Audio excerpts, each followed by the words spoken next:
Hi, Bob Burnside again from Fireside Home Construction and another Fireside Chat. And today we're going to give you an update on our home on the range.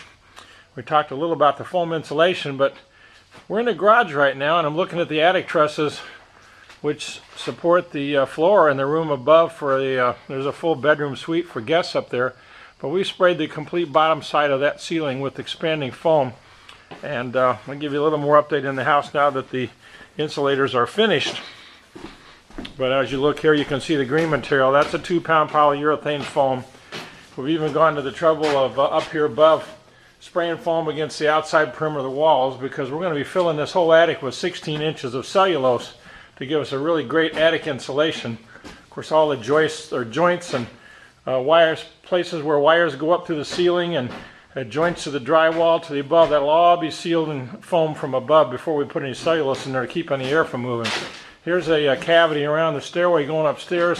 You can see we've spray foamed the outside of that to completely seal it, put a great R value around it. We'll walk up the stairs to the attic, not to the attic, to the bonus room. You can see that foam on the inside of the walls here going upstairs in the bonus room. Notice how nice and clean it is in here too, all ready for the drywall, folks.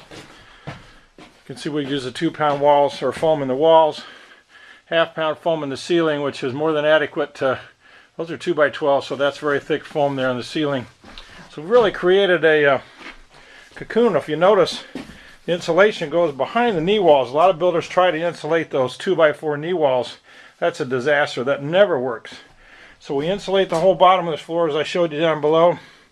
We insulate the whole bottom. Again, these are 2x12, so you get some idea how thick that foam is. And all the way up to the peak, so that this is like a cocoon. It totally envelopes or envelops the whole upper area here.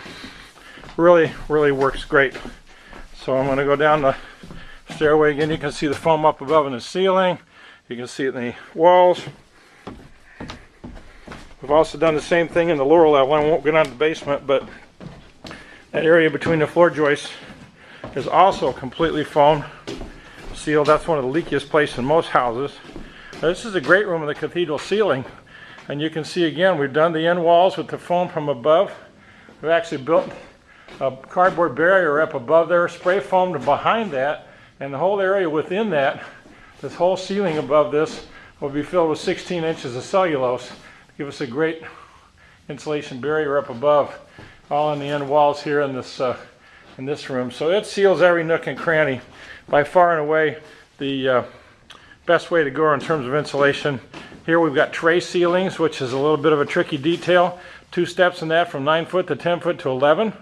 And there again, the back side of all those have got spray foam on them, so that once we put the cellulose in from the top side, the walls of those bump up areas as well as the ceiling are really well insulated.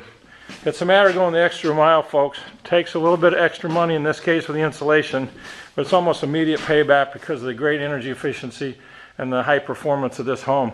So we'll talk to you next time. Just want to give you an update, and thanks again for checking in. Let us know how we can help you further. Have a great day.